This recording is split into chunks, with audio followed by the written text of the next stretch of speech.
My name is Nick. I'm a recovering heroin addict. Hi, Nick.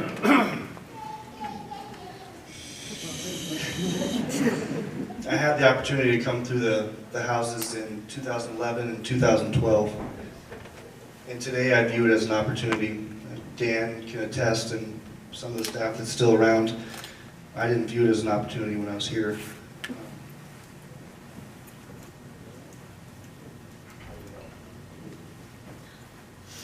It's really hard for me to get up here for many reasons. I have a sponsor in Phoenix who tells me that we don't say no when we're asked to be of service in recovery. And when you hear my words and my story, they're not only my words. I get up here mostly, I want to reach someone else who's struggling. I want to educate people who aren't educated, but I've lost too many friends. I've lost too many people to count. And so a lot of what I hope comes out of my mouth is their words too, because they're not here anymore to share it. So I feel like I have an obligation.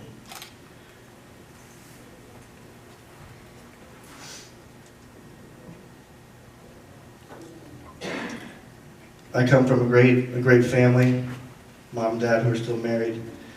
I'm the youngest of 3 boys, and I'm the only addict in my family. I used to ask my parents all the time if I was adopted, just so I could get out of it. And I'm not. I look identical to both my brothers. But growing up, I was loved. I was cared for.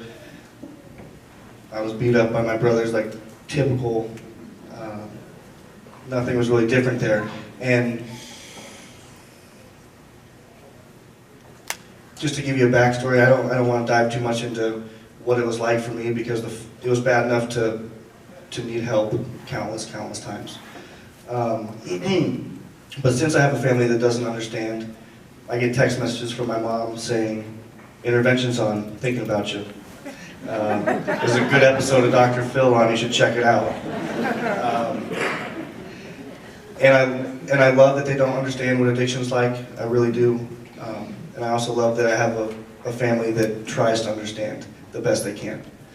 Because if they understood what I've been through, that would break my heart. So I'm grateful that a TV show is the way they go through that. Like I said, I came through here in 2011, 2012, and today I'm so grateful that it was an opportunity. The best way I can describe what I've been through, I won't dive too much into what it was like, but I can't credit this for myself, but when I took my first drink, my first drug when I was 13, the end goal, I didn't know what the goal was, but the end goal for sure wasn't to go through 3 inpatient treatment centers, 2 outpatient treatment centers, and come share my story about how the Unity House helped me. That just wasn't my goal. And I'm so grateful that through spirituality, through divine intervention, that I'm up here today, because I never really thought I'd make it out. And a lot of my friends didn't, like I said. The best way I can describe it is when I first started drinking and using, it was like a kegger. We've all been to keggers. Maybe not the little one yet, but we've all been to keggers. And when I started drinking and using, it was fun. I had a lot of friends around me. I had a lot of people that cared about me. And then slowly but surely over the years, the disease started to progress. And we went from outside in the yard, big kegger, to inside in the living room in the house. And as time went on, people started to dwindle away, friends started to go away. And we went from the living room to the bedroom. And there's only a few friends around. And after a few years later, the reality of this disease is I went from the bedroom to the bathroom. And I stayed in there for years, and I didn't know how to get out.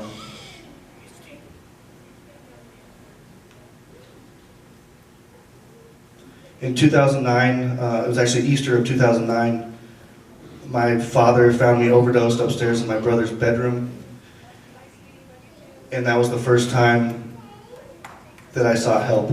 Well, that was the first time that help was sought for me. I went to a facility out in Denver, born and raised out in Denver. I went to a facility in Parker, stayed there for 30 days, told the counselors what they wanted to hear. I played volleyball, it was July, it was nice, it was fun. But I didn't want any piece of staying clean. I wanted every piece of my family off my back. And that's exactly what I got. The work I put in, the results showed. I got out 30 days later. I got out of treatment, I stayed there 30 days, and 7 days later I was high. I continued to use for another 2 years until I literally crawled back in 2011 to my parents' house and said, I want help, for me this time. And this was the path that was slowly developing to get me to Hastings that I didn't know about. The facility I went through in Denver was full, and my counselor said, we can put you in Norton Valley Hope by tomorrow. And I was like, I don't know where Norton is, but let's go there. Let's do that. And my dad drove me 7 hours, 8 hours, whatever it was, to Norton Valley Hope. I got there, I saw my name on the board. It said my counselor's name. Nothing against the ladies in here, but this is just where I was at the time. I saw a female on there, and I thought I could walk all over her and tell her what. Bottom line is, she was the scariest lady I've ever met in my life. And the joke was on me. And I was 120 pounds. I had marks all up and down my arms. And I was asking her if I was an alcoholic or an addict. I didn't know. I wasn't educated. I was just sick. And it was a long 30 days. But it was a 30 days. And Dan can attest to this too, and I'm sure actually I know he can, but I wasn't big on authority figures. I was big on what Nick thought and what Nick wanted for Nick. And she sat me down and she said, you don't like authority very much, do you, Nick? And I immediately said, absolutely not, don't like authority. And she said, well, heroin's been telling you what to do for years. I was like, okay, I'll listen. Like, she had one in the chamber for everything, every smart aleck remark I had, she had something, and I knew she did. She'd been doing it for a long, long time, so I finally, for once in my life, I sat there and I listened. I took suggestions. And when the 30 days was getting a little bit closer, she said, Nick, where are you going to go? And I said, I'm going to go home. I'm going to move back to Denver. And she said, try again. And I said, okay, why don't you just tell me, because I know how this goes by now. And she said, you're going to move to Hastings.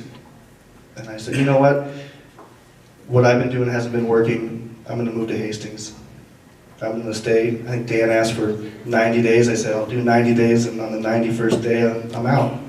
I'm sure no guys can relate to that, right? We're going to stay a long, long time. Either way, that's my truth. And I called my sponsor every single day I was in the house, and I said, can I go home today? Can I go home today?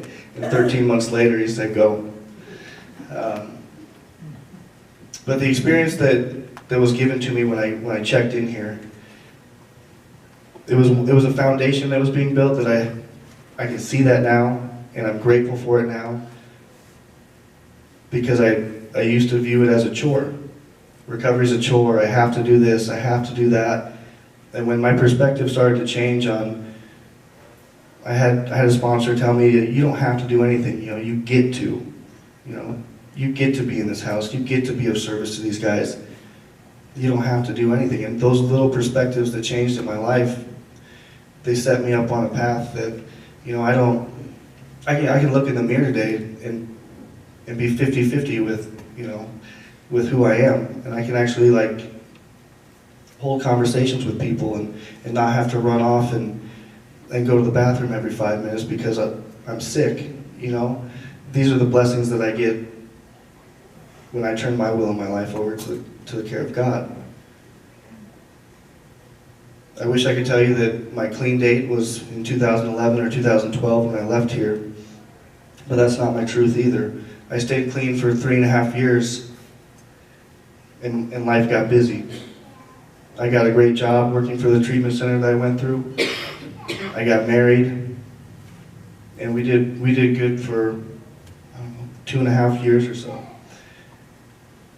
And we started getting stressed. Who's coming to the wedding? Who's not coming to the wedding? How many people should we invite? And we slowly started to dwindle away from our program and what initially brought us to the peace and joy that we had. And a couple days before our wedding, we relapsed. And I held on to that secret for another couple of years, letting everything on the outside look okay, because I'm really good at letting everything on the outside look okay while I'm broken inside. You have to learn how to be good at that in active addiction, otherwise you're not going to be a very good addict. If you can't fool other people, that's my story at least.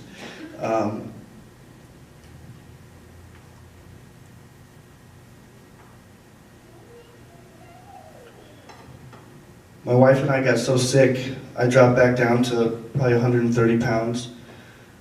And I got honest with the treatment center I was working at.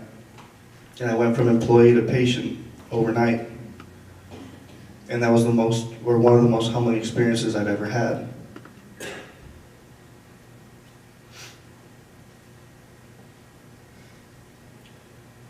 I guess to wrap it all up, and what I always go back to is the foundation that was built when I was here for 13 months.